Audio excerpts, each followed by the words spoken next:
एक समय था जब हिंदू सहिष्णु थे, किंतु अब वह सहिष्णुता समाप्त होती जा रही है। एक समय था जब हिंदू यह मानते थे कि सभी नाम भगवान के हैं, फिर चाहे उसे शिव कहो, विष्णु कहो, राम कहो, अल्लाह कहो, मौला कहो, जीसस कहो, बुद्ध कहो, महावीर कहो, वाहे गुरु कहो या साईं बाबा कहो। किंतु आज जब सनातनियों को दिख रहा है कि दूसरे धर्मों की कट्टरता और केवल खुद को सही मानने की भावना इतनी अधिक हो चुकी है कि वे यहाँ के मूल व प्राचीन निवासियों के धर्म और संस्कृति को कुछ समझने को तैयार ही नहीं हैं और बात बात पर धर्म के नाम पर अलग राष्ट्र की बातें करते हैं, तो हिंदुओं की सहिष्णुता भी असहिष्णुता में बदलती जा रही है। मुस्लिम समुदाय की मांग पर पहले भी देश के टुकड़े हो चुके हैं और अब भी वे इश्निंदा के नाम पर हिंदुओं का सर कलम करने की बात करते हैं। सिख समुदाय का एक बड़ा हिस्सा आज भी भिंडरावाला को अपना आदर्श मानता है और अलग खालिस्तान की मांग करता है। हिंदू आज भी गुरुद्वारे, चर्च, बौद्ध मठों, जैन मंदिरों और दरगाहों पर श्रद्धा से जाता है और सर भी झुकाता है, किंतु वहीं कुछ दूसरे धर्म के लोग हिंदुओं के इस व्यवहार को उनकी कमजोरी समझते हैं और हिंदू देवी देवताओं का अपमान भी करते हैं। यह सब देखकर हिंदू भी अब पहले जैसा नहीं रहा है। कुछ हिंदू भी अब मुखर हो चुके हैं और सहिष्णुता को त्याग चुके हैं। पौराणिक काल से हिंदुओं में मूर्ति पूजा का विधान रहा है, किंतु मूर्ति पूजा केवल भगवान की होती है, संतों की नहीं।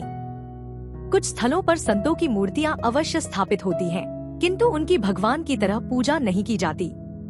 आज समाज के एक बड़े हिस्से ने कुछ महापुरुषों और संतों को भगवान मानना शुरू कर दिया है।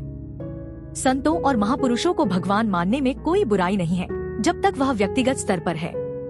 कुछ लोग साईं बाबा को भगवान मानते हैं, कुछ संत रविदास को भगवान मानते हैं, कुछ अंबेडकर को भगवान मानते हैं। सबको मानने का पूर्ण अधिकार है और अलग से यदि कुछ लोग चाहें तो उनके मंदिर की स्थापना भी कर सकते हैं और अपने हिसाब से उनकी पूजा, उनकी आरतियों और उनके मंत्रों की मनमानी रचना भी कर सकते हैं।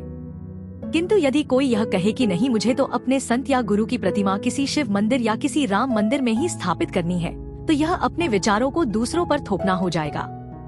जब तक हिंदू सहिष्णु था तब तक उसने ऐसे संतों को अपने मंदिरों में जगह दी, किंतु अब जब उसे दिख रहा है कि दूसरे लोगों के मन में उसकी श्रद्धा का कोई सम्मान नहीं है, तो उसने उन लोगों से कहना शुरू कर दिया कि वे अपने संतों को आदर सहित किसी अन्य मंदिर में स्थापित कर लें, तो इसमें गलत क्या है।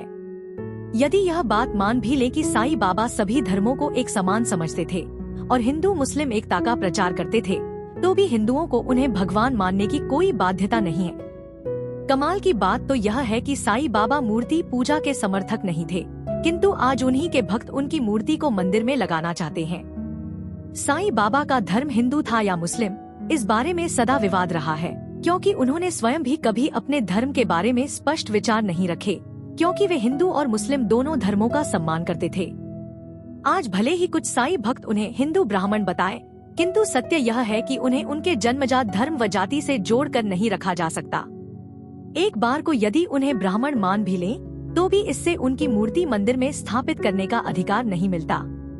आज हिंदू दो धड़ों में बंट चुका है, कुछ केवल सनातनी हैं और कुछ सेक्युलर हैं। सनातनी को पता है कि वो किस तरफ है, किंतु सेक्युलर को पता ही नहीं है कि वो किस तरफ है। सेक्युलर व्यक्ति भले ही खुद को अधिक सहनशील, प्रगतिशील और ज्ञानवान माने, किंतु वह सबसे बड़े धोखे में जी रहा है। ऐसा इसलिए क्योंकि वो अपने सेक्युलर विचार केवल हिंदू मंदिरों के लिए रखता है। उसकी सेक्युलर सोच मस्जिदों, गिरजाघरों, बौद्ध मठों, गुरुद्वारों और जैन मंदिरों में साईं की मूर्ति स्थापित नहीं करा सकती। क्या सेक्युलर होने का सारा ठेका हिंदुओं के ही पास है? एक सनातनी होने के नाते मेरा यह मानना है कि चमत्कार तो एक जादूगर भी दिखा सकता है, शांति, सौहार्द और प्रेम का संदेश तो एक अच्छा इंसान भी दे सकता है, किंतु क्या ये दोनों बातें आपको भगवान बना सकती हैं? मेरे अनुसार नहीं। भगवान होना एक बड़ी बात है, किंतु फिर भी यदि साईं भक्तों को लगता है कि साईं में वो बड़ी बात है, तो वे जितने चाहे उतने साईं मंदिर बनाने के लिए स्वतंत्र हैं। किंतु एक हिंदू होने के नाते मैं भी इस बात के लिए स्वतंत्र हूँ कि मैं किसे पूजूंगा और किसे नहीं। भले ही सरकार मंदिरों से साईं मूर्ति हटाने को अपराध माने, किंतु मंदिर में मेरा सर किसके आगे झुकेगा, यह निर्णय लेने का अधिकार पूर्णतया मेरा है। आपका इस बारे में क्या विचार है? कमेंट अवश्य करें। धन्यवाद।